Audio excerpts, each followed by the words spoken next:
কালকে যদি তুমি ঘুমের থেকে উঠার সময় আর উঠতেই না পারো, মা যদি ডাক দিয়ে দেখে সন্তান সাড়া দেয় না, শরীরে টাচ করে দেখবে পুরা শরীরটা বরফ আর শক্ত, মায়ের বুঝতে আর বাকি নেই, একটা চিৎকার দিয়া বলবে, তোরা কে কোথায় আছো, আয়, আমার বাবায় নাই। আমারে মা বলিয়া ডাক দেওয়ার বাবায় নাই, চুমু খাবে আর বলবে আসো। আমারে আর কে আম্মু বলে ডাকবে, এখন আমি বড় একা। বাবায় টেলিফোন করবে, ইমাম সাহেব কোথাও যাবেন না, আমার ছেলে মরে গেছে, তাড়াতাড়ি জানাজা হবে। কাউরে বলবে বাজারে যাও কাফন কিনার জন্য। এ যুবক, তুমি তাকায় দেখবা গায়ের গেঞ্জিটা সবাই বেলেট দিয়া কেটে রাখবে, হাতের ঘড়িটা আর একজনে দিয়া বলবে ঘড়ি হাফিজুর রহমানের নাই, ঘড়ি এখন আমার। তোমার আপন বন্ধুটা মোবাইলের নাম্বার ডিলিট করে বলবে আবার বন্ধুও নাই, নাম্বার রেখেও লাভ নাই। কার পিছনে ঘুইরা ঘুইরা দাড়ি কাটছো, কার পেছনে কি পাওয়ার আশায় গিয়া গিয়া আজকে নামাজ ছাড়ছো? ওরে যার পিছনে ঘুরিয়া আমার মাওলারে ভুলিয়া গেছো, দেখো সে তোমার কতক্ষণ আপন। স্বার্থে আঘাত লাগলে দেখবা ছুরিটা তোমার গলায় লাগাইতে দেরি করবে না। এখন তো শত্রু লাগে না কাউকে মারার জন্য, বরং দলের লোক দলের মানুষের মেরে ফেলে, বন্ধু বন্ধুকে হত্যা করে ফেলে। ও আমার যুবক বাবা, ও মা বোনেরা, বৃদ্ধ বাবাজিরা, কার পিছনে ঘুরিয়া কি পাওয়ার আশায় নামাজ ছাড়লেন, টুপি ছাড়লেন, ইসলাম ছেড়ে দিলেন, নবীর আদর্শ ছাড়লেন? এখনো পায়ে হাত রেখে বলি, জাহান্নামের ভয় তওবা করেন, মনে মনে আল্লাহকে ডাকেন, হে মালিক।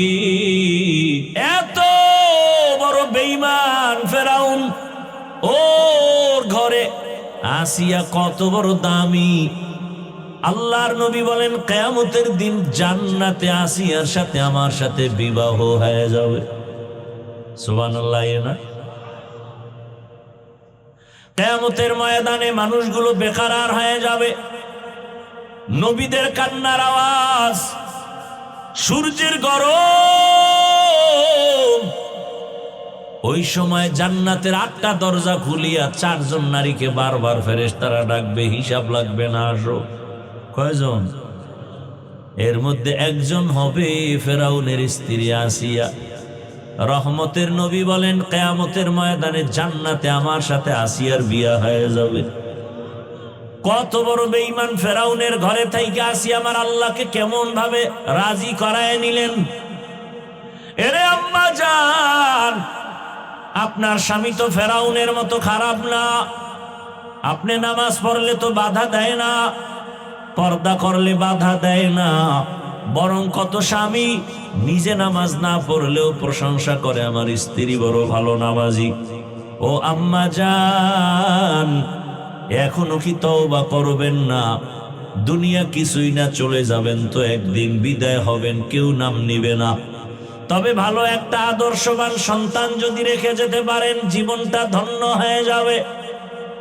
ওই ফেরাউনের ঘরে থাকি আসিয়া আমার আল্লাহকে এত ভাবে আপন বানায় নিয়েছেন, এর পেছনে কারণ কি?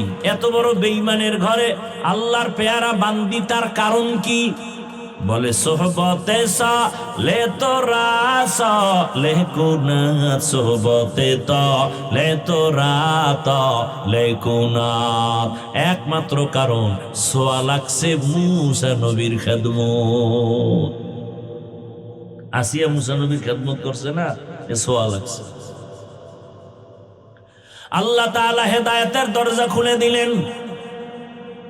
ফেরাউন একদিন অগোচরে দাঁড়ানো, আসিয়া দেখে নাই, জবান থেকে আল্লাহর নাম বের হয়ে গেছে। ফেরাউন শুইনা খায়, আসিয়া কারে ডাকলি? বলে আমার রব। এখন আর গোপন রেখে লাভ কি? আমার রব। বলে মিশরের রব তো আমি। তুমি মিশরওয়ালার রব, কিন্তু তোমারে যিনি বানাইছেন তিনি আমার রব। ফেরাউন বলে সর্বনাশ, তুমি যদি আমাকে একটু খোদা স্বীকার না করো, আমার খোদাগিরির কোনো মূল্যায়ন হবে না। আসিয়া বলে আমারে যিনি বানাইছেন তারে একবার আল্লাহ বলছি, আর তোমাকে আমি রব বলে স্বীকার করি না। বলে মনে মনে কানে কানে আস্তে করে স্বীকার করো। বলে না, ও ফেরাউন, তোমার ভক্তরা মিশরে অনেক অন্যায় করবে, তুমি দেখবা না, কিন্তু আমি এমন রবের গোলাম, অন্ধকারেও কিছু করলে আমার রব দেখবে, ফাঁকি দেওয়া যাবে না। ফেরাউন দেখলো পালা উল্টা পাল্টা, আসিয়া তো নরমই হয় না। হামানেরে বলে বুঝাও, বুঝাইয়াও পারে না। শেষ পর্যন্ত ফেরাউন গরম হয়ে গেল, আসিয়ারে আর শান্তি দেওয়া যাবে না। এক আল্লাহরে মানার কারণে ওই ফেরাউন এবার আসিয়ার খানা বন্ধ, ঘুমের বিছানা বন্ধ। আসিয়াকে এখন একের পরে এক অত্যাচার। এক পর্যায়ে আসিয়া যখন নতুই হয় না, আসিয়া বলে জীবন আমার আল্লাহর জন্য, আমি মরে গেল আমার কালেমার রশি গলায় লাগাইয়াই মরে যাব। ফেরাউন কয় আসিয়া শেষ চান্স দিলাম, না মানলে তোমার শুলিবিদ্ধ হবে, ফাঁসি হবে। আসিয়া বলে ফাঁসির মঞ্চে যাব, টেনশন নাই। শেষ পর্যন্ত তাই হলো, ফাঁসির তারিখ হয়ে গেল। মিশরের ময়দানে কোটি মানুষের ভিড়, ফেরাউনের স্ত্রীর ফাঁসি হবে। আসিয়াকে যখন রশি লাগায় বেঁধে নেওয়া হয়, আসিয়া চোখের পানি ছেড়ে কান্না করে। ও পর্দার আড়ালের আম্মা জানেরা খেয়াল করেন, ও আমার যুবক বাবারা, কয়দিন আর দুনিয়ার রং তামাশায় ঘুরবা, জীবনে তো কম ঘুরলা না, নামাজ কম সারলা না, বেপরদায় কম চললা না, মোবাইলে গুনাহ কম করো নাই, এখনো কি তওবা করবা না? আল্লাহর কোরআনটা কি মিথ্যা মনে করেছো? নবীর কথা কি মিথ্যা মনে করেছো রে বাবা? কই তোমার চোখের সামনে আমরা নবীর আদর্শ মানিয়া চলার কারণে না খাইয়া তো কেউ আমরা মরি নাই, সম্মান কমে নাই, ইজ্জত কমে নাই। ও যুবক, আল্লাহ পাক ইজ্জতের মালিক, হায়াতের মালিক, রিজিকের মালিক। আসিয়া কান্না করে। ফাঁসির মঞ্চে যখন নেওয়া হয়, হঠাৎ তাকায়া দেখি রাস্তা দিয়া পয়গম্বর মুসা নবী হেঁটে যায়। আসিয়া ডাক দিয়া কয় জামানার নবী, আপনি জানেননি আমার কি হালাত? মুসা নবী বলে হ্যাঁ জানি। বলে এখন আমার ফাঁসি হয়ে যাবে, দোয়া করবেন। তবে আর একটা কথা জানতে চাই, আপনি যে বারবার আল্লাহর কাছে কথা বলতে যান, একটু বলেন আমার আল্লাহ এই মুহূর্তে আমার উপরে খুশি না বেজার? মুসা নবী বলে আসিয়া, তোমার উপর আমার আল্লাহ বড় খুশি হয়ে গেছে। এই কথা শুই না আসিয়া একটা চিৎকার দিয়া আসমানে দুইটা হাত উঠাইয়া এইভাবে বলতেছে কোরআনের আয়াত, ক্বালাত রব্বি ইবনিলি ইনদাকা বাইতান ফিল জান্নাহ। আল্লাহর কাছে বলে হে মালিক, এত বড় ক্ষমতাওয়ালার ঘরে থাইকাও খানা খাইতে পারি নাই, ঘুমানোর জায়গা আমারে দেয় নাই। ও আল্লাহ, তোমার কাছে বিদায় বেলা একটা দাবি, দুনিয়ার বাড়ি চাই না, গাড়ি চাই না, খানা চাই না, জান্নাতের মধ্যে তোমার পাশে একটা ঘর বানাইয়া দিও, একটা ঘর জান্নাতে বানায়া দাও। আসিয়া কথা বলিয়া কান্না করিয়া মোনাজাত দিয়া ফাঁসির মঞ্চে যাবে। হঠাৎ করে আসমানে তাকাইয়া আসিয়ার কান্না বন্ধ, এখন হাসতেছে। ফেরাউন বলে আসিয়া, এত কঠিন মুহূর্তে তুমি হাসো কেন? এতক্ষণ কান্না করেছো। আসিয়া ডাক দিয়া কয় ফেরাউন, তুমি জানো না, তুমি দেখো না, আমি আল্লাহর মোহাব্বতে ধৈর্য ধারণ করার কারণে তুমি আমারে খানা দাও নাই, ঘুমানোর মতো আমারে বিছানা পর্যন্ত দাও নাই, দুনিয়ার এমন কোনো কষ্ট নাই যে আমাকে দাও নাই, আমারে পানি পর্যন্ত পান করতে দাও নাই। আমি আমার মালিকের কাছে কিছু চাইছি, আমার মালিক সাথে সাথে দিয়ে দিছেন। বলে কি দিছে?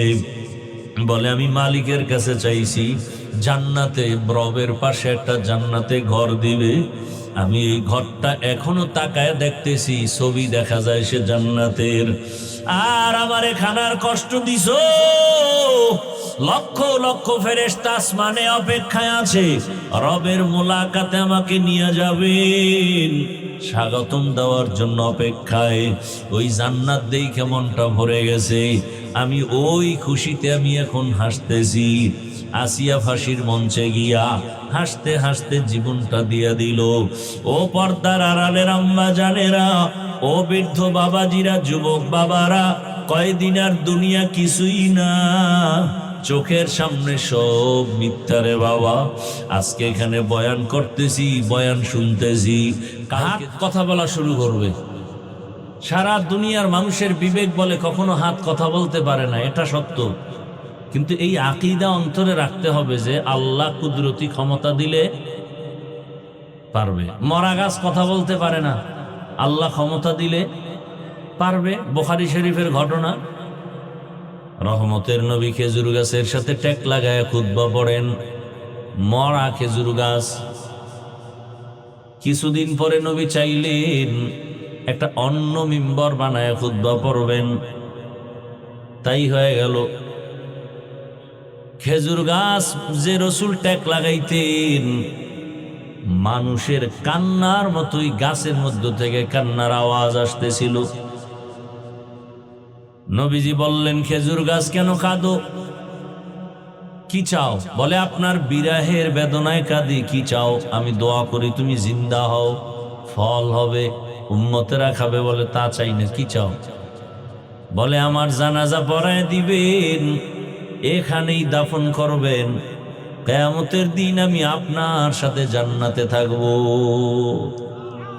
উস্তুনেহান না না আজ হাজরে রসুল, নালামি জাদ হামচু আর বাব উকুল। বুখারীর ঘটনা। মরা গাছ কথা বলতে পারেন, এটাই বাস্তব। আল্লাহ ক্ষমতা দিলে।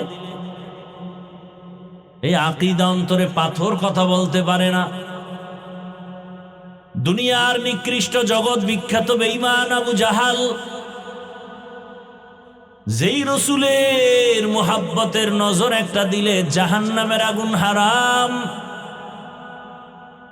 যেই রহমতের নবীর দিকে মায়ার নজরে তাকাইলে পেটের ক্ষুধা থাকে না, কেমন রহমতের নবী আমার।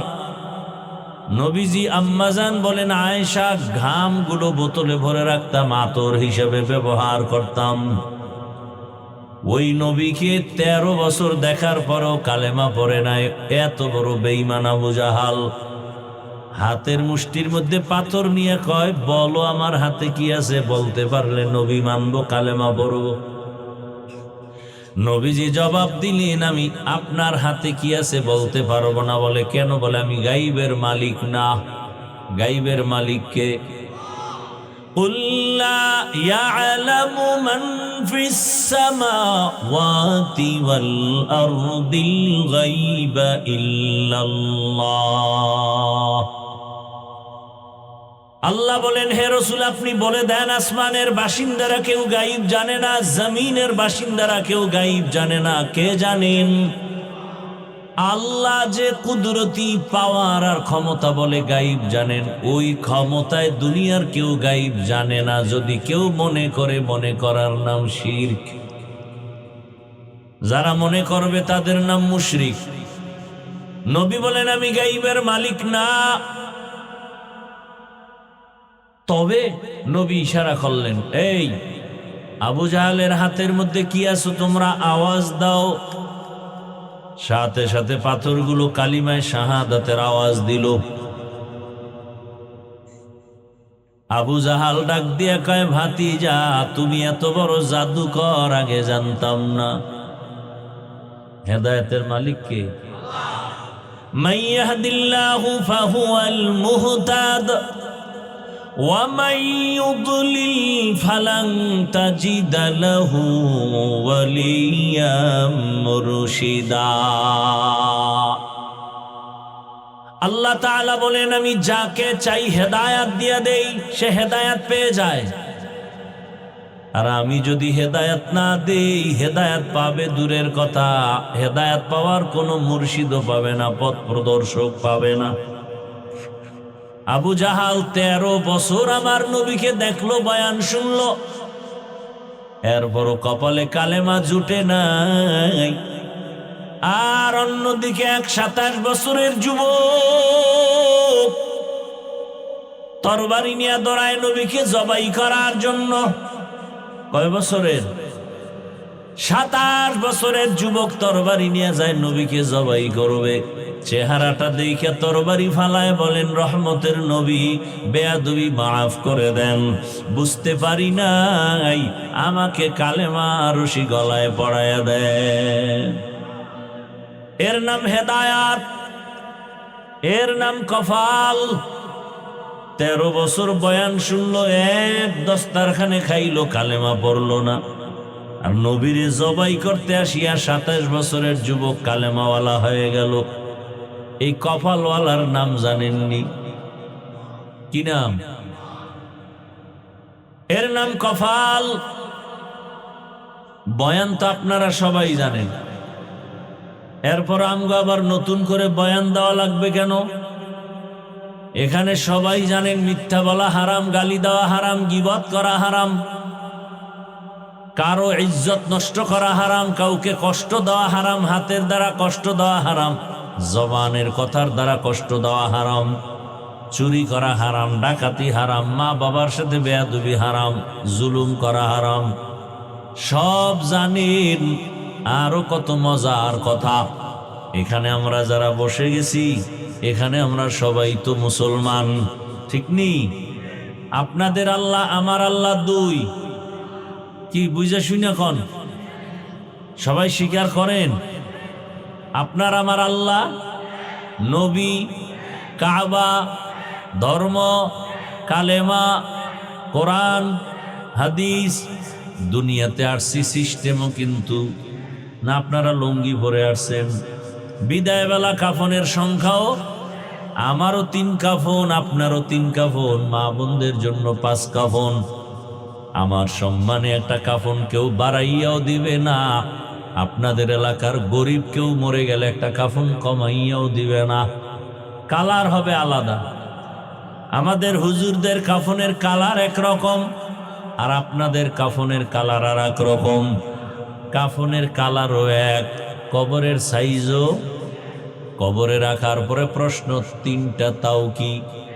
রবের পরিচয় দাও, ধর্মের পরিচয় দাও, রাহমাতুল লিল আলামিনের পরিচয় দাও। নাকি জিগাইবে তুমি ভোট দিছো কারে, তোমার নেতাকে, তুমি কোন দলের সেক্রেটারি? হ্যাঁ, প্রশ্ন হবে 3টা। রবের পরিচয় দাও, ধর্মের পরিচয় দাও, রহমতের নবীর পরিচয় দাও।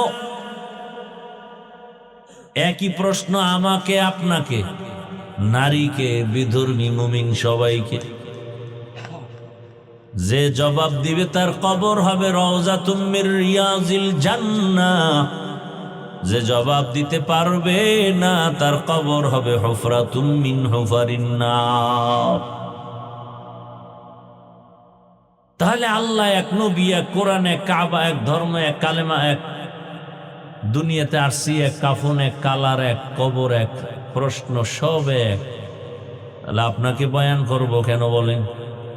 বয়ান তো করবো যারা আল্লাহ চিনে না, নবী চিনে না, কোরআন বুঝে না, হাদিস বুঝে না। হিন্দু, বৌদ্ধ, ইহুদি, খ্রিস্টানকে বয়ান করব, তাদেরকে বয়ান করব দূরের কথা। আপনাদের পেছনে ঘুরতে ঘুরতে ঘুরতে ঘুরতে গাধার মতো, নিজের ঘর বাড়ি পরিবারের চিন্তা নাই, শুধু আমি একা। সব ওলামায়ে কেরাম আপনাদের পেছনে দৌড়ায়। তাবলীগওয়ালাদের মেহনত, পীর মাশায়েখের মেহনত, বক্তাদের মেহনত, জুমার খতিব ইমামের মেহনত।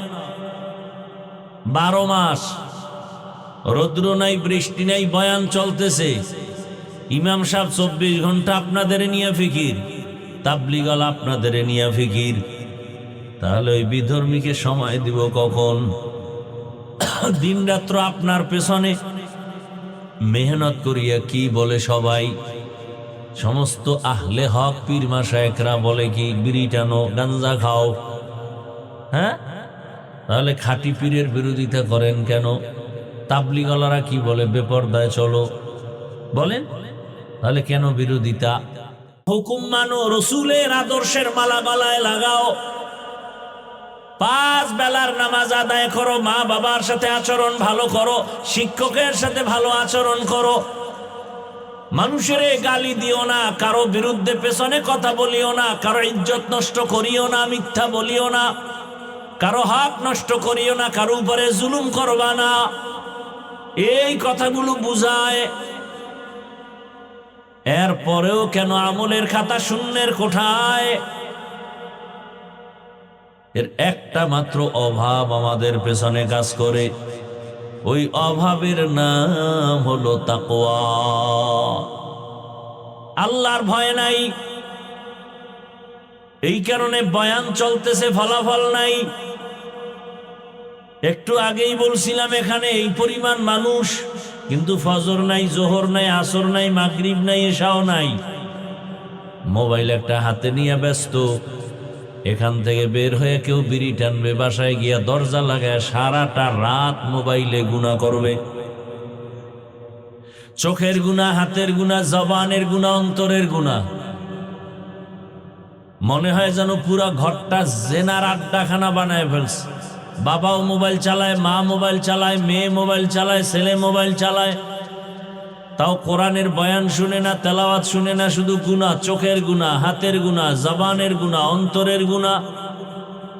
এই কথাগুলো আপনাদের কে বলবে? বলারও মানুষ নাই, শোনারও মানুষ নাই, বিরোধিতা করার মানুষের অভাব নাই। বলবে ভাই বয়ান করবেন, এই কথাবার্তা বলার দরকার কি? ভাইজান আপনাকে কেমনে বুঝাবো? আল্লাহর ওলি একটা সুন্দর উদাহরণ দিতেন। আপনি রাস্তা দিয়ে হেঁটে যান, হঠাৎ দেখেন পানির কূপের পার্শ্বে একটা ছোট শিশু বাচ্চা খেলতেছে একা, পার্শ্বে বাড়ি, সামনে পুকুর। আপনি জ্ঞানী মানুষ দেখেই তো আপনার মাথা গরম হয়ে যাবে, আরে এই বাচ্চা তো পানিতে পড়ে গেলে মরে যাবে। আপনার জ্ঞান বিবেক বলবে বাচ্চাটাকে বাঁচাই, দৌড়ায় গেছেন, এই বাচ্চা তুমি এখানে খেলো কেন?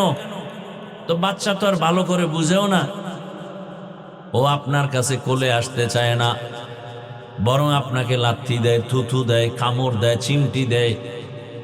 আপনি কি করছেন? এটারে ধইরা শক্ত কইরা পাশে ঘরওয়ালাদের বলছেন, এই বাচ্চা কি আপনাদের? হ্যাঁ। তাড়াতাড়ি নেন। বাচ্চা যখন চিমটি দেয়, গালি দেয়, আপনাকে থাপ্পড় লাথি দেয়, আপনি ছেড়ে দেন? দিবে কেউ? কেন? বিবেক বাধা দেয়। বিবেক বাধা দিয়া বলে না, বাচ্চা তোর চিমটি খাইয়াও তোর এখানে রাখা যাবে না, কারণ তুই যদি এখানে খেলতে খেলতে মজা পাইয়া পড়ে যাও, জীবনের কান্না, তোর মা বাবার জীবনটা বিপন্ন হয়ে যাবে। আমি চক্ষুওয়ালা, বুঝমানওয়ালা, বিবেক দিয়ে তোর এখানে রেখে যেতে পারি না।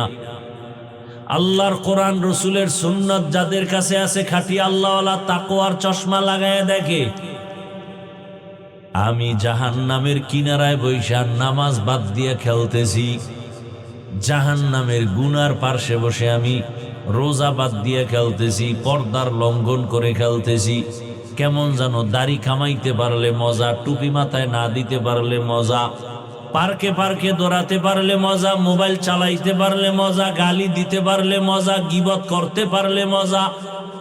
এই মজায় মজায় মজায় মজায় এখন আর টুপি ভালো লাগে না, নামাজ ভালো লাগে না, রোজা ভালো লাগে না, তেলাওয়াত ভালো লাগে না। এখন কেমন যেন আমার বয়ানও ভালো লাগে না, আলেমের তেলাওয়াতও ভালো লাগে না, আলেম বয়ান করে মজা লাগে না। কেন? দুনিয়ার এই রং তামাশার খেলার মজা। যারা তাকওয়াওয়ালা তারা পাগল হয়ে গেছেন। এই মানুষগুলোকে জাহান্নামের পাশে রেখে যাওয়া যায় না। পাও ধরে ধরে সবাই বলে, আপনারা গালি দেন হুজুর খারাপ, এরপর ইমাম খারাপ, তারপরও তারা গালির জবাব দেয় না, বরং বিনয়ের সাথে নরম হইয়া কথা বলি, মনে হয় যেন আপনার টাকার কেনা গোলাম।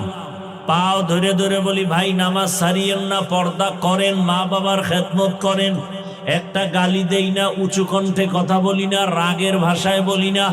দুই একটা কথা যদি অজান্তে বের হয়, আবার বলি ভাই রাগ করছেন নি, দয়া করে মাফ করেন, আল্লাহর কাছে মুনাজাতে ক্ষমা চাই।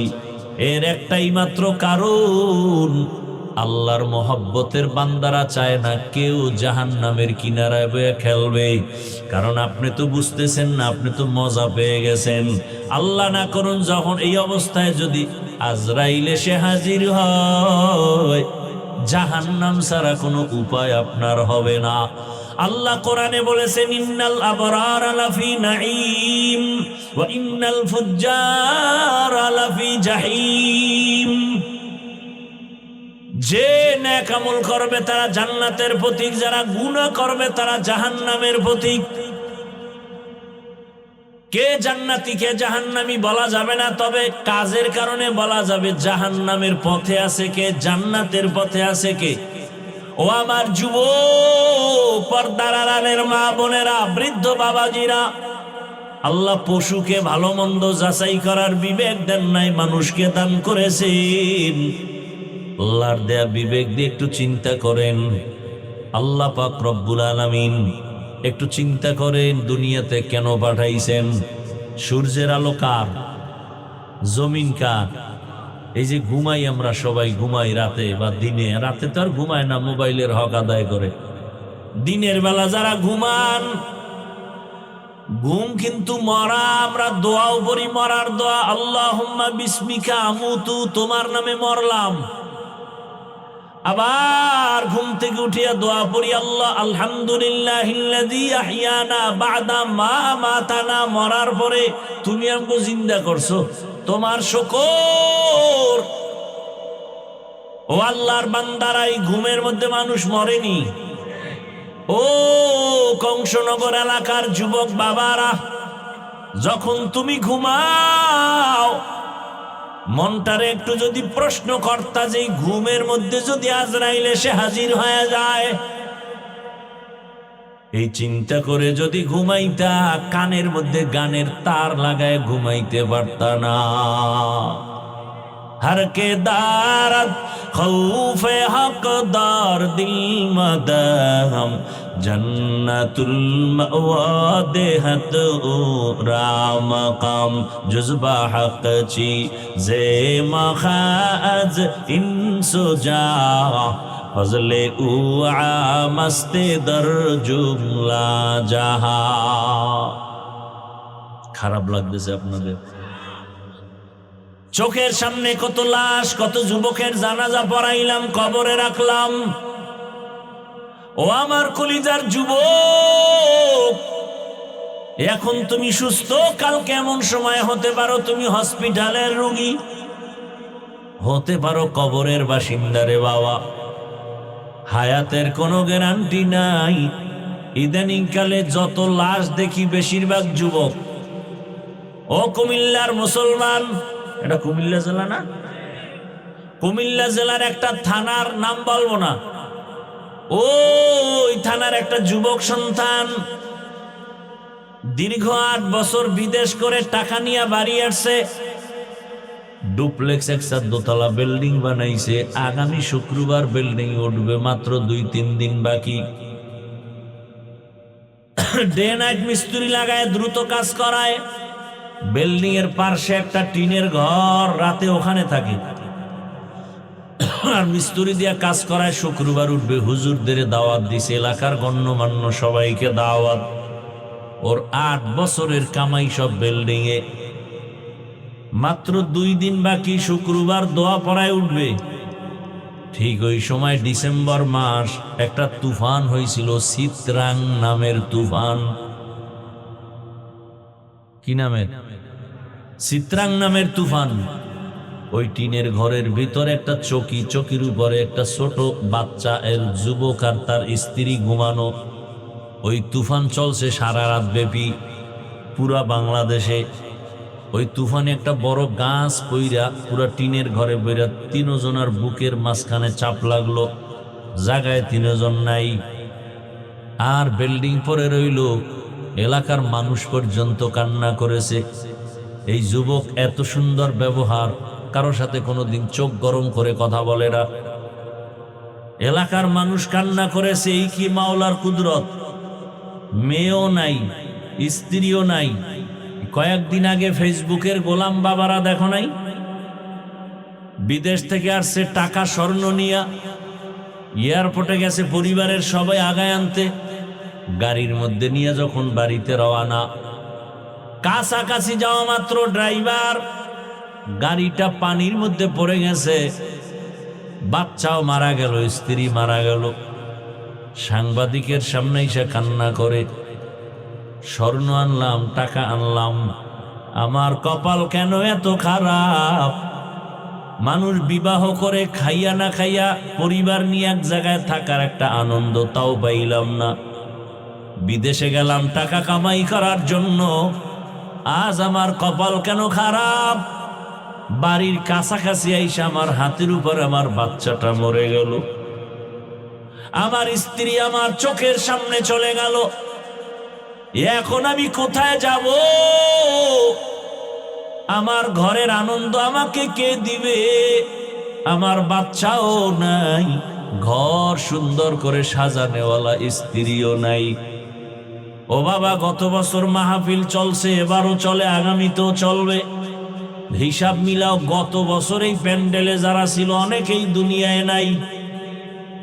কি আগামী বছর বয়ান চলবে, হয়তো এখান থেকে অনেকে বিয়োগ হয়ে যাব। ভাইজান, আমি একটু আগেই বলছি বয়ান আপনারা জানেন,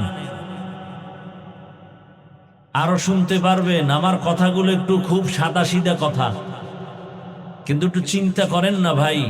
পশুকে আল্লাহ চিন্তা করার মেধা দেন নাই, মানুষকে দিয়েছেন। দুনিয়ার পিছনে তো কম দৌড়াইলেন না, মনের ঝাল মিটাইয়া দৌড়াইছেন আশা পূরণ করার জন্য। মনে মনে ভাবছেন পার্কে গেলে জানি কি মজা, মনে মনে ভেবে সরে যুবক, দাড়ি কাটার মধ্যে নি কি মজা, ক্রিকেটারের লাইনে চুল কাটলে কি জানি মজা, মেয়েদের নাচ গান দেখলে কি জানি মজা, সারা রাত মোবাইল চালাইলে কত জানি মজা। এই মজা তো কম নেও নাই, এখনো কি আশা পূরণ হয় নাই রে বাবা? তাহলে আমাকে বলো, তোমার আর কতদিন পার্কে পার্কে দৌড়াইলে আশা পূরণ হবে? তারপরে তুমি তওবা করবা। আর কতদিন মনের আশা পূরণে দাড়ি কাটা লাগবে? তারপরে মনের আশা পূরণ হবে বলো? ও আমার কলিজার যুবক, তোমার মতো যুবক, আর কত সারা রাত মোবাইল চালাইলে তোমার আশা পূরণ হবে কতদিন পরে বলো? এবং এই কথাটাও বলো, তোমার হায়াতের বাকি আছে আর কতদিন? আর বাকি কতদিন বলো? এক সপ্তাহ পরে সিঙ্গাপুরে যাবে, ভিসা হয় না হয়ে গেছে। ফুটন্ত গোলাপের মতো চেহারা, কলিজার যুবক, মাত্র এক সপ্তাহ পরে ফ্লাইট টিকিট কাটাও শেষ। এখন সবার সাথে একটু আনন্দ কথা বলে চলে যাব। সকাল 8টার সময় এক বাড়ির সামনে বন্ধু এসে টেলিফোন করছে, চল একটু চা পান করে আসি, চল। ছেলেটা বলে ঠিক আছে, মাকে বলে মা চললাম। কই যাও? কয় আমার বন্ধু ডাকছে, একটু ঘুরে আসি চায়ের দোকানে। কয় 1 ঘন্টার মধ্যে চলে আসিস। বলে ঠিক আছে। যুবকদের মরণস্ত্র 2টা। কয়টা? এক মরণস্ত্র দৃশ্যমান, আর একটা অদৃশ্যমান। প্রত্যেকটা যুবক চায় অনেক দিন হায়াত পাবো, কিন্তু অস্ত্র নিয়ে ঘুরে দ্রুত মরার নাম হলো বাইক। বলে গেলাম, হেদায়েত তো আল্লাহর হাতে, মানবা কিনা জানি না, বলে গেলাম। বাঁচতে চাও, অনেক দিন হায়াত পেতে চাও, কিন্তু এমন অস্ত্র নিয়ে দৌড়াও, বাইক নিয়ে যে দ্রুত মরে যাওয়া কোনো গ্যারান্টি নাই। থাকতে চাও সুস্থ, কিন্তু অসুস্থতার মেডিসিন হাতের মধ্যে নিয়ে অল টাইম দেখতেছ, চোখের পাওয়ার যাইতেছে খবর নেই। এই মোবাইল করে কান নষ্ট হচ্ছে খবর নেই, একজনেরও খবর নেই। কানের ক্ষমতা দুর্বলতা হইতেছে, কিডনি, হার্ট, চরিত্র তো নাই। ওই যেই পরিমাণ গুনাহ করো, ঘুম থেকে উঠে দেখা দরকার ছিল চেহারা বানর হয়ে গেছে, শুকার হয়ে গেছে। একমাত্র আখিরি নবীর উম্মত হওয়ার বরকতে আল্লাহ চেহারা পরিবর্তন করেন নাই। বেয়াদবি ক্ষমা চাইরে যুবক বাবা, তোমার এই ফুটান্ত গোলাপের জিন্দগিটাকে বরবাদ কেন করো বলো? কি স্বার্থে করো বলো? একটা মেয়েকে পাওয়ার জন্য তুমি কত রাস্তায় ঘুরলা, কাউকে মেরেও ফেলছে, কিন্তু শেষ ফল কি? জেলখানায় দোনোটা যা, শেষ পর্যন্ত ফাঁসি। ওই যুবক ঘরে আছে, বাইক নিয়ে বেরোয় গেছে, বন্ধু ডাকছে চায়ের দোকানে চলে আসবো। বন্ধুরে পিছনে লয় যখন একটা টান দিছে, দেওয়ালের সাথে বাড়ি খায়, জাগাত মাথায় আঘাত, জাগাত নাই। মাওলা একেবারে ডাইরেক্ট নিয়ে গেছে সিঙ্গাপুর, আর ঘুরে আবি কি করতে, এমনি ডাইরেক্ট যা। ও পর্দার আড়ালের আম্মা জানেরা, বোনেরা, আমি যে এতবার বুঝাইতেছি, আমি তো একবারও বলি না আমার মতো হুজুর হও না, বরং আমি বলে গেলাম, হে যুবক, জেনারেল লাইনে পড়ে ডাক্তার হও, ইঞ্জিনিয়ার হও, প্রফেসর হও, ওসি হও, ডিসি হও, এসপি হও, কোনো বাধা নাই। তবে একটা ছোট দাবি সারা দেশে করি, যুবকদের কাছে বেয়াদব হইও না। একটা দাবি বলতে পারো, হাফিজ ভাই ডাক্তার হব, ইঞ্জিনিয়ার হব, বেয়াদব হব না, কথার ব্যাখ্যা কি? ব্যাখ্যা তিনটা জায়গায় বেয়াদবি করবা না। টেবিলে আল্লাহর কোরআন সাক্ষী, কসম, এই তিন জায়গায় বেয়াদবি করলেই মরার আগে তোর জীবন ধ্বংস, খোদার কসম। এক নাম্বার জায়গা মা বাবা, বেয়াদবি করার পরে মা যদি নিঃশ্বাস ফেলে তোর ধ্বংস শুরু। দ্বিতীয় জায়গা শিক্ষক। আমি হাফিজুর রহমানকে এত সম্মান দিছেন আমার মা বাবার দোয়া, চোখের বাণী, কিন্তু আপনাদের সামনে যে বয়ান করি এটা আমার মা বাবায় শিখায় নাই। আমার শিক্ষক আমাকে ধরে ধরে শিখাইছে আলিফ বা তা সা। আমার ওস্তাদের অবদান আছে না নাই? তোমার মা বাবায় দোয়া কইরা বলছে, আল্লাহ আমার ছেলে হলে গেছে, পরীক্ষা দিবে, পাশ করাও, কিন্তু গাইড তোমাকে মুখস্থ করাইছে তোমার কোচিং মাস্টার, তোমার শিক্ষক। ওই শিক্ষকের অবদান, তুমি দস্তখত দিতে পারতা না, সে শিখাইছে। তুমি ইংলিশে কথা বলতে পারতা না, সে শিখাইছে। তুমি এখন শুদ্ধ বাংলায় কথা বলো না, তুমি এখন নিজের শিক্ষিত মনে করো। এই মনে করার পেছনে মেহনত কার? শিক্ষকের। এজন্য কসম কেটে বলে গেলাম, বেয়াদবি করবার শিক্ষক যদি নিঃশ্বাস ফেলে তোমার মরার আগে ধ্বংস শুরু। তিন নাম্বার জায়গা ওলামায়ে কেরাম। ওলামায়ে কেরামের অবদান এই জাতি অস্বীকার করলে বেঈমানি হবে। কারণ সারা রাতে বয়ান করলে শেষ করা যাবে না, কিন্তু কপাল বড় খারাপ। একদল মানুষ আছে সমাজে, আলেমের গালি দিতে পারলে খুশি হয়, আলেমের বিরুদ্ধে কথা বলতে পারলে তৃপ্তি পায়। এরকম কিছু কুলাঙ্গার সমাজে আছে। অথচ তাকাইয়া দেখো, আমি তো সারা বাংলাদেশে চ্যালেঞ্জ করে বলি এবং যুবকদের আবদার করি, 3 ফিট 2 ফিট ব্যানার বানাও, ব্যানার বানায় ব্যানারে স্লোগান বানাও, এই জাতির নিঃস্বার্থ বন্ধু একমাত্র উলামায়ে কেরাম, বাকি সব হলো স্বার্থপর। মহামারী করোনা তার 1 নাম্বার সাক্ষী। স্কুল, কলেজ, ভার্সিটি, ব্যবসা, ফ্যাক্টরি, গাড়ি সব বন্ধ। কোরআনের একটা মাদ্রাসাও বন্ধ হয় নাই। কথা বলেন না কেন? এরে আল্লাহর বান্দারা, ওই সময় বাবারে করোনায় ধরছে, কুলাঙ্গার শিক্ষিত ছেলেরা কাছে যায় না, মরার ভয়, ট্রিপল মাস্ক লাগায় বসে আছে, শেষ পর্যন্ত মরেই গেছে। ছেলেরা এলাকার গরিবের টাকা দিয়ে কয় লাশটা রাস্তায় ফেলে দে, ঠিকই ফেলে দিল। জানালা লক করে দিল, একবারও তাকায় দেখলো না যে আমার বাবার লাশটা কুকুর খেলো নাকি জানাজা হলো। ইতিহাস ভুলে যাবা না, মুরব্বীরাও খেয়াল করবেন।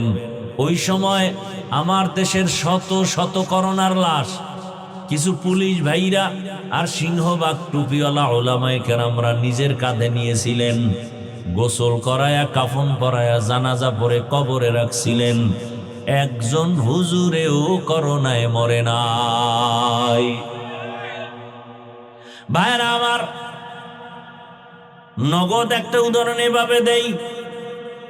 সরকারি বেসরকারি চাকরি যারা করে তাদের ডিউটি 8 ঘন্টা, নিম্নে বেতন ধরেন 20,000, টেবিলের নিচে আরো কত মুক্তা পাওয়া যায়, পাওয়া যায় না? বেতন 20,000 নিম্নে, টেবিলের নিচে আরো হারাম শুকর আছে কত। এগুলো না থাকলে আঙ্গুল ফুলে কলা গাছ হবে কিভাবে? দুনিয়ার কোথাও না থাকলে আমার সোনার বাংলায় এই টেবিলের নিচে বহু কিছু পাওয়া যায়। আল্লাহ হেদায়াত দান করেন।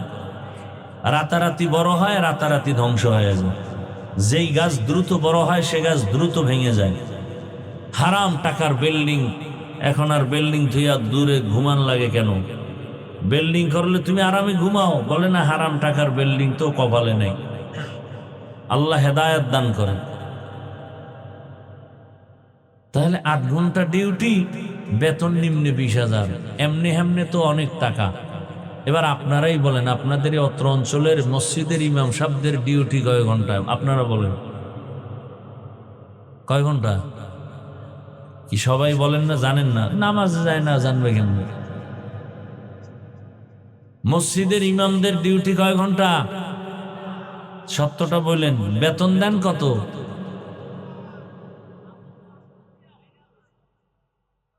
বলেন তো, এর থেকে জুলুম দুনিয়াতে আর কি হতে পারে? বিবেক দিয়ে একটু চিন্তা করেন তো। এরপরও কি হুজুর কোনোদিন গালি দিছে? জুমায় বলছে এই 30,000 বেতন না করলে আসরের পর থেকে এই সূরাগুলো উল্টো পড়ব নামাজ, বলছে কেউ? এরপরে আমার 24 ঘন্টা রাখে কি? রিমান্ড চলে, রিমান্ড। জোহরের নামাজ ইমাম সাহেব নাই, আসরের সময় রিক্সাওয়ালা কয় গেছিলেন কই? কে তুমি? আমি রিক্সা চালে। এত পাওয়ার কেন? 5 টাকা মাসে বেতন দিই, আছে না নাই? এরপরেও কোনো ইমাম, কোনো আলেম কাউকে গালি দেয় না, বরং মোনাজাত দিয়েই দোয়া করে, আল্লাহ এলাকায় শান্তি দাও, কবরওয়ালাদের জান্নাত দাও, অসুস্থ রোগী সুস্থ বানাও, ব্যবসাওয়ালাদের ব্যবসায় বরকত দাও। এরপরেও যারা বলবে হুজুরেরা খারাপ, আমি বলি তার 14 বংশের রক্তগুলো খারাপ। তুকু যাও সুন্নতে আহমদ কো যা বা মোহাম্মদ कैबुअद निस्बत तोरा मन अहब्बा सुन्नती कौले रसूल मजदे का नामाई हम कुन कबूल। ও আমার যুবক বাবারা, 3 জায়গায় বেয়াদবি করা যাবে না। আল্লাহর ভয় অন্তরে জমা করো। আল্লাহ বলেন মুসলমান না হইয়া মরণ বরণ করিও না, মুসলমান হইয়া মরো। এর ব্যাখ্যা অনেক সংক্ষেপ কথা, তুমি গুনাহ নিয়ে কবরে আসিও না। মুসলমান শব্দের অর্থ হলো আত্মসমর্পণকারী। আত্মসমর্পণ করার নাম হলো ইসলাম। আত্মসমর্পণ যে করে তাকে বলে মুসলিম, বহুবচনে মুসলমান। আল্লাহ বলেন মুসলমান হইয়া আসো মানে আত্মসমর্পণকারী হিসাবে গুনাহমুক্ত হয়ে আসো। ও আমার যুবক বাবারা, একটু বিবেক দিয়া চিন্তা করো। তোমার মতো যুবক এই এলাকার মধ্যে জেনারেল লাইনে জীবনে মাদ্রাসায় পড়ে নাই, ব্যবসা করে, চাকরি করে, স্কুল কলেজে পড়ে, 5 বেলার নামাজও পড়ে, এরকম কেউ নাই। আর অজের দরকার নেই, অজ আসলে এই পয়েন্ট। আর জীবনে হেদায়েত পাইলেই একটা কথাই যথেষ্ট। আমার মতো যুবক যদি জেনারেল লাইনে থাকি আর আর্মি পুলিশ বিডিআরে চাকরি করে, নামাজ পড়ে, বলো বাবা তুমি পারো না কেন? তোমার কপালে ওই 3 জায়গার কোন এক জায়গার অভিশাপ লাগলো কিনা আমার ভয় লাগে। না হয় তোমার মতো যুবক রাস্তায় গাড়ি চালায় নামাজ পড়ে, তুমি কেন পারো না? কৃষি কাজ করে নামাজ পড়ে, তুমি কেন পারো না? নদীর মধ্যে মাছ ধরে নামাজ পড়ে, তুমি কেন পারো না? কলেজে ক্লাস করে নামাজ পড়ে, তুমি কেন পারো না?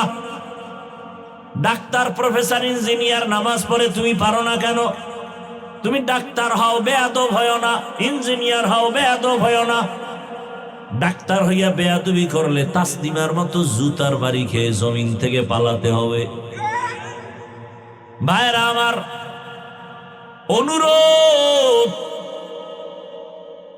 মনটাকে বুঝাবার কিচ্ছু দরকার নাই। আমি চাই বাবা তোমার সম্মান আল্লাহ অনেক উপরে উঠায় দিক। তোমার মধ্যে সেই মেধা আছে, তুমি নষ্ট করো কেন? একটা যুবকের মেধা দিয়া পুরা দেশ চালানো সম্ভব, কিন্তু সেই মেধা নষ্ট করো কেন বাবা? লেখাপড়া করে, গবেষণা করে একটা জায়গায় যাও, ডাক্তার হলেও যেন পুরা দেশবাসী তোমাকে চিনে। ডাক্তার জাকির নায়েক তাও আমগো দেশের না, অথচ গোটা দুনিয়া তাকে চিনে। ও হোমিওপ্যাথিক ডাক্তার, বড় আলেম না, বলতে গেলে তেলাওয়াত করে তাও অত সুন্দর না, এরপরও সারা দুনিয়ার মানুষ তাকে সম্মান করেনি, করে। কেউ গালি দেয় না। এক সময় বলতো কোনো মাযহাব মানা লাগবে না, এখন সে বুঝ পেয়েছে না, মাযহাব মানা ছাড়া ইসলাম মানা যাবে না, কোনো রাস্তা নাই। তাহলে একজন ডাক্তার হইয়া সম্মান হওয়ার পেছনে কি এলেম লাগছে? এলেম। আমি চাই তুমি ডাক্তার হও, বেয়াদব হও না। পুরা কুমিল্লা না, পুরা বাংলাদেশের মধ্যে যেন তোমার সুনাম অর্জন হয়, মানুষ যেন তোমাকে অমর হিসাবে কলবে রাখে, অন্তরে জমা রাখে, সম্মানের নজরে রাখে।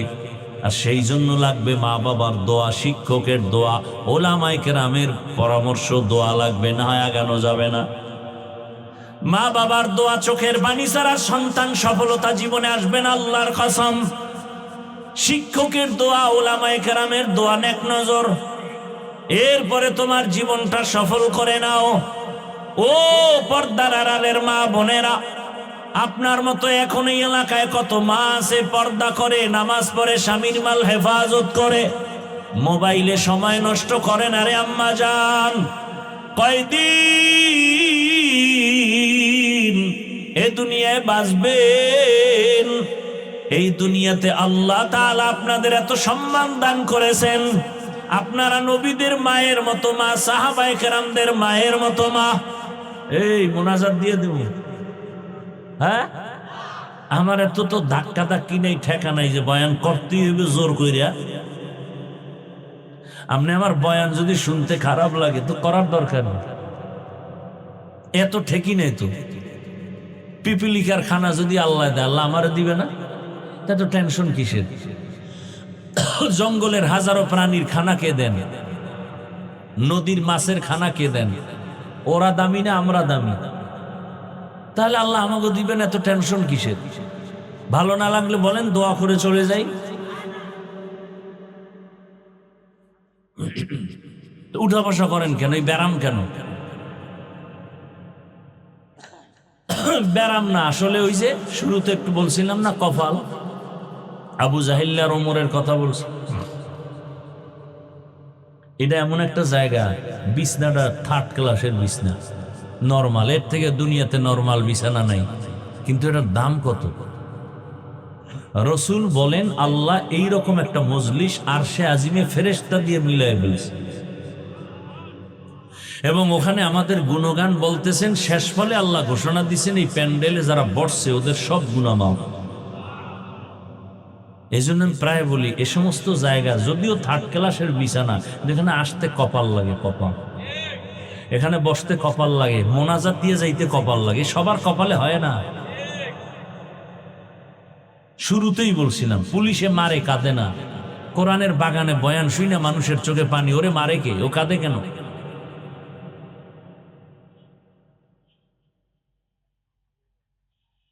আল্লাহ হেদায়াত দান করুন।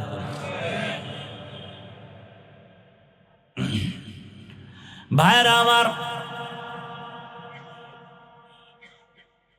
আমার কথা উল্টা পাল্টা হইতেছে মনে হয় না? যদি উল্টা পাল্টা মনে করতে আয়াত দিয়ে দেন,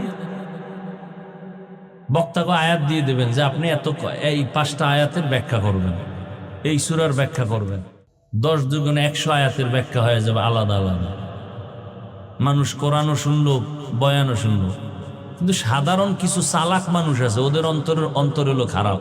ওরা মনে করে কি তাফসীর করলে বুঝি আমগো বিরুদ্ধে যাবে না। বড় চালাক কিছু খারাপ মানুষ আছে, মনে করছে কোরআন দিয়ে কথা বললে বুঝে। আরে বেটা, কোরআন দিয়ে বয়ান করলেই তো আমার সুদখোরের বিরুদ্ধে আগে বলতে হবে। কোরআন কি সুদখোরের পক্ষে, ভোটচোরের পক্ষে, দুর্নীতিবাজের পক্ষে, হ্যাঁ, গণতন্ত্রের পক্ষে? তা আমি যদি এখন কোরআন দিয়ে বয়ান করি, গণতন্ত্রের বিরুদ্ধে বলতে হবে, কথা বলেন। আমি যদি কোরআন দিয়ে বয়ান করি, বেনামাজির বিরুদ্ধে বলতে হবে। আমি এখন কোরআন ধরে ধরে বয়ান করি, তাহলে রাজনীতির পক্ষে বয়ান করতে হবে, ইসলামের রাজনীতি। দে আমারে তোরা সবটি যুবকরা চালাক যেবি হেটি বাংলা কোরআন লই, এবার আমি আরবিটা শুনাই, রাজনীতি কত প্রকার কি কি বুঝায় যায়।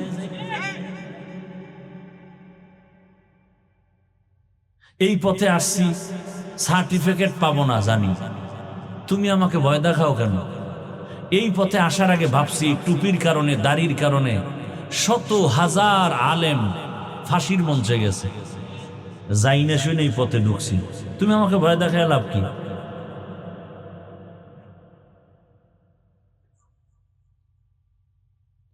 বারোটা বছর না, 16, 17, 20 বছর মাদ্রাসায় ডাউলের পানি আটার রুটি খাইয়ে কষ্ট করে করে যান, উজানি যান, আমার খবর নেন কি কষ্ট করে লেখাপড়া করছি। আর কি পড়ছি 24 ঘন্টা কোরআন হাদিস, কোরআন হাদিস। আয়াত কয়টা, নক্তা কয়টা, জের কয়টা, জবর কয়টা, বিধানের আয়াত কতগুলো, রাজনীতির আয়াত কতগুলো, জিহাদের আয়াত কতগুলো, তাবলিগের আয়াত কতগুলো, জিকিরের আয়াত কতগুলো, এর ব্যাখ্যা কি, মাসআলা কি, ফতোয়া কি, সব পড়লাম। আর এখন তুমি সুদ খাইয়া খাও হুজুর বয়ান এমনি করেন না। আল্লাহ সারাইছে আমার সামনে না, কানের পর্দা ফাটাই দিতাম জাগা। আল্লাহর শুকরে পর্যন্ত এই বেদবি আমার সামনে পড়েনি। আল্লাহ হেদায়েত দান করুন। তোমার থেকে বয়ান শিখতে হবে না। এই মঞ্চটা কি রাজনীতির মঞ্চ? হ্যাঁ, তাহলে রাজনীতির বক্তব্য হবে কেন? যদি তাই হয় তাহলে আমিও তো কোরআন হাতি নিয়ে রাজনীতির রস করুন, বাধা কেন? কথা বলেন না কেন? মসজিদ রাজনীতির মসজিদ, সেখানে ভোট চায় কেন? যদি তাই হয় তো ইমাম সাহেব রাজনীতির বয়ান করবে কোরআন দিয়া, কারণ পৃথিবীতে শ্রেষ্ঠ রাজনীতি ইসলামী রাজনীতি, পবিত্র রাজনীতি ইসলামী রাজনীতি। আল্লাহর কসম, যতদিন পর্যন্ত জমিন ইসলাম কায়েম হবে না ততদিন পর্যন্ত চাপাবাজদের আওয়াজ শুনবি, শান্তি কপালে আসবে না। কসম আল্লাহ। আমার ইসলাম তো কি বলে দুর্বল না যে একটা আছে আর একটা নেই। পৃথিবীতে যত নীতি আছে সব নীতির শ্রেষ্ঠ নীতি ইসলামের নীতি। পৃথিবীতে অর্থনীতি আছে, ইসলামেরটা শ্রেষ্ঠ। পৃথিবীতে সমাজনীতি আছে, ইসলামের সমাজনীতি শ্রেষ্ঠ সমাজনীতি। পৃথিবীতে রাজনীতি আছে, ইসলামের রাজনীতি শ্রেষ্ঠ রাজনীতি। সুলাইমান নবী গোটা দুনিয়া পরিচালনা করছেন। বলেন যারা কোরআন বুঝেন না, স্বাভাবিক বুঝেন, করছেননি, জানছেন, কোনোদিন শুনছেন? এই ঘটনা কোরআনে আছে। ইউসুফ নবী মিশরের অর্থমন্ত্রী হয়ে দেশ চালাইছেন, জানেননি? ঘটনা কোরআনে আছে। তা আমার কোরআনটাকে আপনি দুর্বল বানাই দিলেন কেন যে কোরআনে রাজনীতি নেই? এই কথা আপনি বললে আমার কোরআনটা আপনি দুর্বল বানাই দিলেন না? আমার কোরআন তো দুর্বল না, আমার ইসলাম তো দুর্বল না। হ্যাঁ, আপনি রাজনীতি করেন না, আমি বর্তমান বাংলাদেশের ইসলামী রাজনীতির কোনো দায়িত্বে না, তার মানে কি আমি কোরআনের রাজনীতির বিরুদ্ধে? না, ইসলাম আমার আসল, সব কথার মূল কি? ইসলাম। আমার ইসলাম যেটা বলে এটা আমি সমর্থন করতেই হবে। যেমন এখানে আপনারা অনেকেই আছেন নামাজ পড়েন না, নাই? হ্যাঁ, নামাজ না পড়া এক জিনিস, নামাজ পছন্দ না করা আর এক জিনিস। যে নামাজ পড়ে না সে মুমিন, যে পছন্দ করে না সে তাজা বেঈমান। যে দাড়ি রাখে না মুমিন, কিন্তু যে দাড়ির বিরোধিতা করবে সে বেঈমান। যে পর্দা করে না সে মুমিন, যে পর্দার বিরুদ্ধে কথা বলবে সে বেঈমান। ইসলামী রাজনীতি করেন না, আপনার ঈমান আছে, আপনাকে গালি দেওয়া যাবে না, কিন্তু বিরোধিতা করলে আপনি বেঈমান।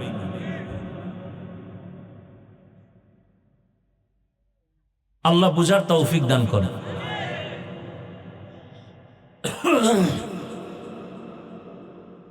আমি ঠান্ডা মাথায় যুবকদেরকে কিছু কথা বুঝাইতে চাই যে ওনার ডাক্তারি লাইনে থাইকেও যেন আল্লাহকে ভুলে না যায়। আমার থিম হলো এইটা, যে একটা ছেলে জেনারেল লাইনে থাইকেও যেন আল্লাহর রসুলকে ভুলে না যায়। আমার দেশে হুজুরের অভাব নাই, আরে মাওলানা মুফতি মুহাদ্দিস অভাব নাই। আমার এখন দেশে বহুত ডাক্তার দরকার, ইঞ্জিনিয়ার দরকার, আদবওয়ালা আদর্শওয়ালা, ডিসি দরকার, এসপি দরকার, ওসি দরকার। আজকে আমার প্রত্যেকটা থানা জেলায় ওসি ডিসি এসপি যদি দিনদার হয়, নামাজি হয়, অনায়াসে দিনের কাজ চলবে, কারো কোনো সুদখোর থেকে অনুমতির প্রয়োজন হবে না। আমি তো চাই ডিসি হবে, আমি চাই আমার যুবক ডাক্তার হোক, কিন্তু আদবওয়ালা হোক, আদর্শবান হোক, পুরা দেশটা যেন বেহেশতের বাগান হয়ে যায় আদর্শের কারণ। আমি এটা চাই, আর সেই থিম নিয়ে বয়ান করতেছি। নাচতে না জানলে উঠান বাঁকানা। তুমি কি বয়ান চাও আমাকে লিখে দাও, আমি সেই বয়ান করব। কোন লাইনে চাও বিষয় দিয়ে দাও, না হয় আয়াত দিয়ে দাও।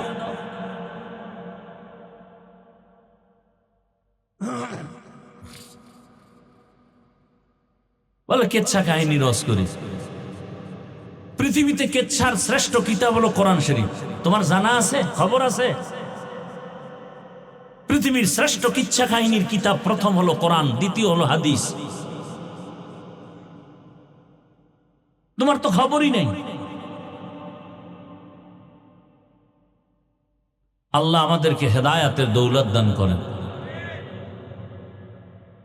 সম্মান দেয়ার মালিককে আল্লাহ। আল্লাহ যাকে দিবে সম্মান স্থায়ী। আর একদল মানুষ আছে ওরা টাকা দিয়ে সম্মান কিনে, যেমন ভোটের আগের রাত্রে আপনারা সম্মান কিনবে কেউ, আর আপনারা বিক্রি করবেন না? যে আমার কবরওয়ালা বাপ মার গোষ্ঠী শুদ্ধ সম্মান দিয়ে দিলাম, ভোর রাত্রে টাকার বস্তা পাঠাবি, ওই টাইমটা বরকতের টাইম। কি ভোট দেবে একজন ব্যক্তি, একটা ভোট দিবে, 10 জায়গায় বিক্রি করব। তো ভোটের আগে যারা টাকা খাইবা এদেরকে আমি বলি, তোমরা বাথরুমে ঢুকে 10 গ্রাম পায়খানা খাইবা, আর কুমিল্লা শহরে গিয়ে হালাল সাবান দিয়ে কুলি কইরো, গন্ধ শেষ। আর যারা ওই হারাম খাবা, জাহান্নামের আগুন ছাড়া তোমার নিস্তার নেই। দেশ স্বাধীন হয়ে গেছে, সারা দেশের মধ্যে স্বাধীন স্বাধীন স্বাধীন, হাতে তালি, চিল্লা চিল্লি স্বাধীন। স্বাধীন হলে আন্দোলন চলে গেল এখনো। স্বাধীন যদি সফল হয়ে থাকে, আমার বাবার সামনে তার মেয়েকে ধর্ষণ করা হয় কেন? স্বাধীন যদি সফল হয়, স্বামীর স্বামী স্ত্রীকে ধর্ষণ করা হয় কেন? স্বাধীন সফল হলে পানির মধ্যে এখনো লাশ ভাসে কেন? আমার ব্যবসায়ী শান্তি মতে ব্যবসা করতে পারে না কেন? বোঝা গেল সফল স্বাধীন হয়নি। প্রস্তুতি নাও, আর এক স্বাধীন করতে হবে। সেই স্বাধীন হবে ইসলামের স্বাধীন। আরে কথা সত্য, কসম আল্লাহ, শান্তি ইসলাম ছাড়া কোনোদিন কেউ দিতে পারবে না, পারে নাই। ইসলাম কি বলে দেখেন তো, ইসলাম কি বলে? একজনের সাথে দেখা হলেই কি দাও? সালাম মানি, শান্তি সালাম মানি। তাহলে আমি বললাম আসসালামু আলাইকুম, অর্থ কি? তোমার উপরে শান্তি বর্ষিত হোক। সেও কি বলল? ওয়ালাইকুম আসসালাম, আপনার উপরে শান্তি বর্ষিত হোক। দুই দিক থেকে যখন শান্তির দোয়া চলে, মাঝখানেও শান্তি নাই। ইসলাম কি বলে? এই বড়রা, ছোটদেরকে মায়ার নজরে দেখো। ও ছোটরা, বড়দেরকে সম্মানের নজরে দেখো। আল্লাহর কসম, আমার দেশের সব বড়রা যদি ছোটদেরকে মায়ার নজরে দেখে, বাংলাদেশে একজন বড়রাও ছোটদের উপরে জুলুম করবে না। করবে? এই মায়ার নজর থাকলে জুলুম করবে। আবার ছোটরা যদি বড়দেরকে সম্মান করে, কোনোদিন বেয়াদবি করবে না। শান্তি। ইসলাম বলে কর্মচারী কাজ করে, ঘাম ঝরার আগে বেতন দাও। আর শ্রমিক দিবস পালন করা লাগবে। আমগো দেশে মে দিবস পালন হয়, 1 মে শ্রমিক দিবস, অথচ শ্রমিকের অধিকার এখনো ঠিক মতো পায় না।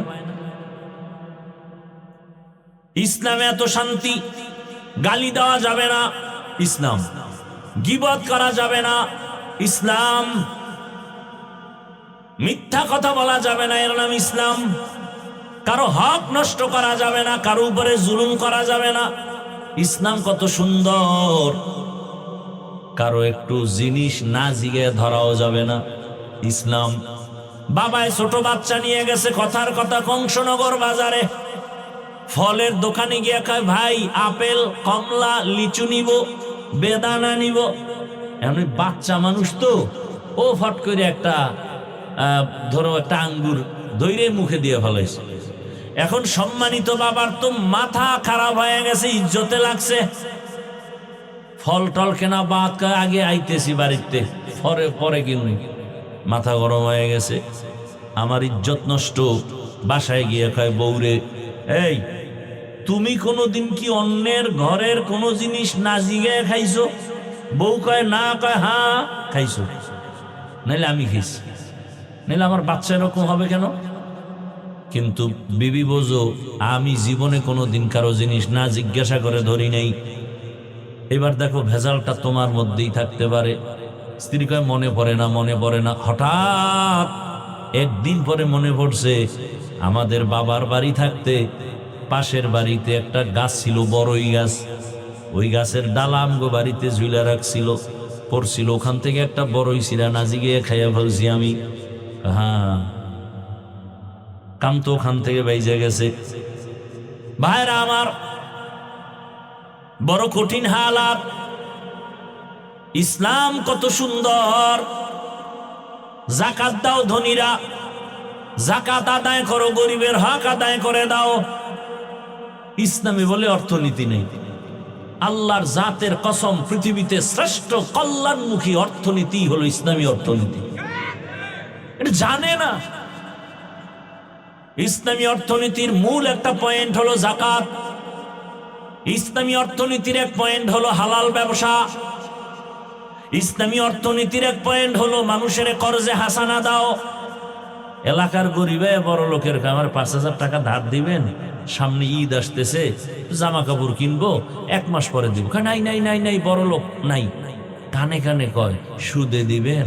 কয় লাখ নিবি? আছে না নেই? জিন্দেগি মে বন্দেগি তু করনা হে, जिंदगी में बंदगी तू करना है,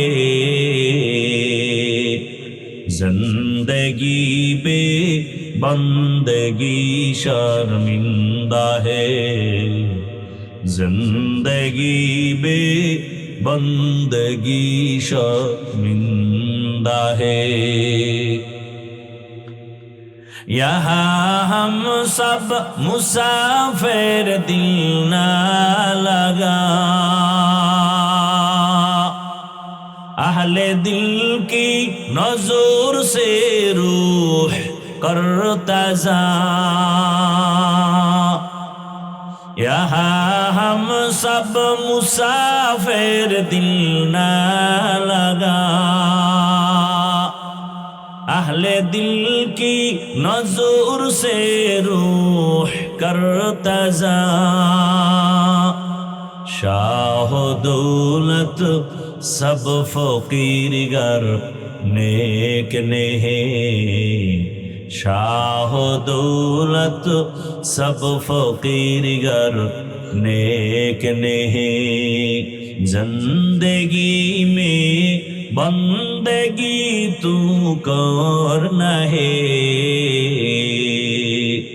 जिंदगी में बंदगी तू करना है, जिंदगी पे बंदगी शर्मिंदा है, जिंदगी पे बंदगी शर्मिंदा है, जिंदगी में बंदगी कुन बंदगी, बंदगी बे जिंदगी शर्मिंदगी।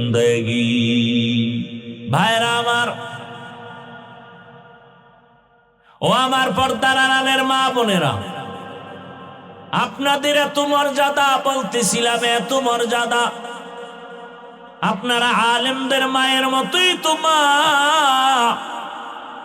আপনারা তো আয়েশা রাদিয়াল্লাহু আনহার মতোই নারী, খাদিজা রাদিয়াল্লাহু আনহার মতোই নারী। এরে আম্মা জান, এই জমিনের মধ্যে আল্লাহর এক বড় দুশমন ছিল ফেরাউন। জানেননি তার স্ত্রীর নাম কি? বলেন। এরে আম্মা জান, জীবনে তো গুনাহ কম করি নাই। আমার গুনার খবর আমার মা বাবা ভাই বোন কেউ জানে না। জানলে তো আমারে সম্মানের মোহাব্বতের নজরে দেখতো না।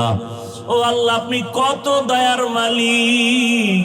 এত গুনাহ করার পরেও আপনি জানেন, দেখছেন, এরপর রাগ করে পানি বন্ধ করেন নাই, খানা বন্ধ করেন নাই, সম্মানের জায়গা থেকে ফেলে দেন নাই। আজকে তওবার নিয়ত করলাম, আর নামাজ ছাড়বো না, আর দাড়ি কাটবো না, বেপরদায় চলবো না। মা বাবার দোয়া নিয়া, শিক্ষকের দোয়া নিয়া, ওলামায়ে কেরামের দোয়া পরামর্শ নিয়া নবীজির আদর্শ মেনে চলবো। তওবা করার মতো যদি কারো অন্তর তৈরি হয়, মুনাফিকি যদি অন্তরে না থাকে, খাঁটি তওবার নিয়ত যাদের আছে, দুটো হাত আমার আল্লাহকে দেখাইয়া দাও।